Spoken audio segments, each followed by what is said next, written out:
Well, the World Economic Forum is wrapping up in Davos, Switzerland. Now, on the agenda for this conference of the global elite, discussions about economic growth, global competitiveness, education, technology, and health.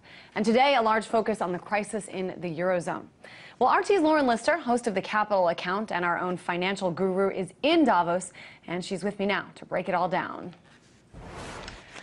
Hey there, Lauren. It seems to me that what you've been seeing over the past week is that very little is actually paid, very little attention is actually paid to what's on the agenda. Talk about what's being said in Davos and also what's not being said. Yeah, well, to speak to that point, I know this is something we've been talking about, that the official agenda maybe isn't as important as the unofficial one. But today, I feel like I was really testing that because the Eurozone discussions really made a lot of headlines. There was a big, debate of finance ministers and the VP of Economic and Monetary Affairs for the European Union. Timothy Geithner spoke about the U.S. economic outlook. There were just some big news-making debates. And so the first, time that I'm in the Congress Center to kind of get everybody's response to, how they felt about the comments that came out on the Eurozone and that kind of thing, they kind of look at you with a quizzical stare, kind of like, what are you talking about? It's just not what's the most important thing to people. And when I ask them, what is the value in Davos for you, it's all the same kind of thing. Larry Summers says you can see more people in one day than you can in a year, that he's here for the networking. Darrell Issa, who's a U.S. politician, a congressman, said the same thing. It's, one place where you can see all these heavy hitters and network. So that's really it. Also CEOs. I talked to CEO Bill Gross of Idea Labs and said, he's here, he has this new idea, this new business, prefab houses for India. And he gets there and starts networking about it, and suddenly he has customers, and he's, figuring things out and getting buzz and possibly business from it. So that is what seems to be driving the agenda, because, everybody, the world sees what's going on, maybe sound bites from these forums on the stage, and maybe they matter to the people that are on there, but I'm seeing the view of that, yes, but the Congress Center, which is where all of this gathering, where all these people are when they're not on stage there, and it's a very different thing what people are talking about and caring about. And I know, Lauren, here, we recently, I think it was just a couple days ago, Federal Reserve Chairman Ben Bernanke spoke and basically said the same thing he's been saying for years now, that interest rates will, once again, be kept near zero. Talk about what those you're meeting there in Davos are saying, I know lawmakers and others, and how this decision that's been made time and time again affects this country. Okay.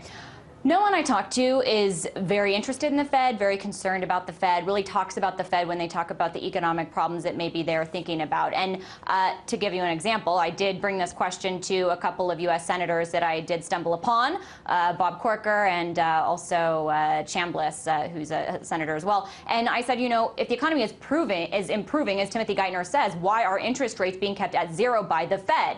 And their answer was, oh, the economy isn't improving as much, the Fed's trying to help. But then when you continue that discussion, well, what impact are 0% interest rates having on Congress's inability to rein in the debt and to rein in spending and those issues? And Bob Corker admitted, he said, if interest rates were higher, the Congress would be forced to take a closer look at debt and spending, which is a huge issue for the United States, which has $15 trillion in debt. And if really Congress coming up with some solutions is all the U.S. has in store, which is something that Timothy Geithner was banking on according to his remarks, then the U.S. is in trouble. Not only because, as these senators said, that's not going to happen, they're not going to agree on anything, but also because they don't really have the fire lit under their rear ends to really do anything. And they said, I don't think that's the Fed's intention. It's not, maybe, but there's unintended consequences for everything. And I think that's a big one.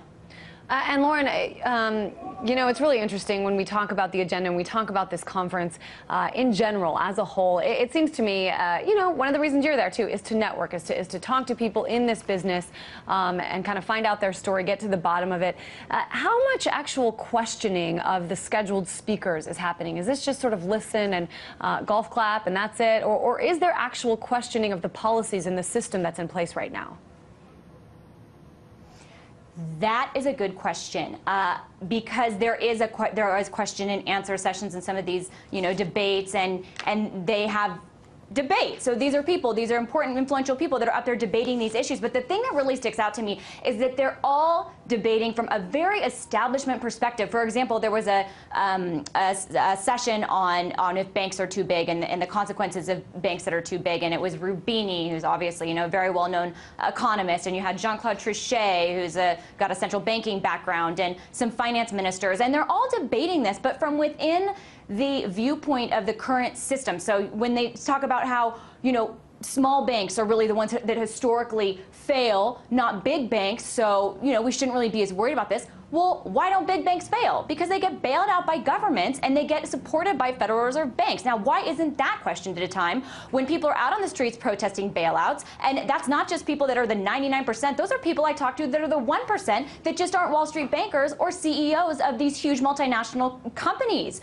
So corporations, I should say. So really, the debate is framed in a very establishment way, which I think is concerning when you do have, the one thing I will say, Darrell Issa, he's a congressman, a U.S. congressman, he said, I come here for the networking, but also it's kind of one-stop shopping to see where the global economy is going. I can find out what's happening in Greece, what the prognosis is, all of these things. If that's the case, no wonder we have the problems we have, because everybody's just following the same herd mentality and kind of same set of different establishment arguments without really hearing very many contrarian viewpoints, if any, that I've heard personally. Well, certainly there is a group in this country that has some major contrarian viewpoints. Those are the Occupy Wall Street protesters.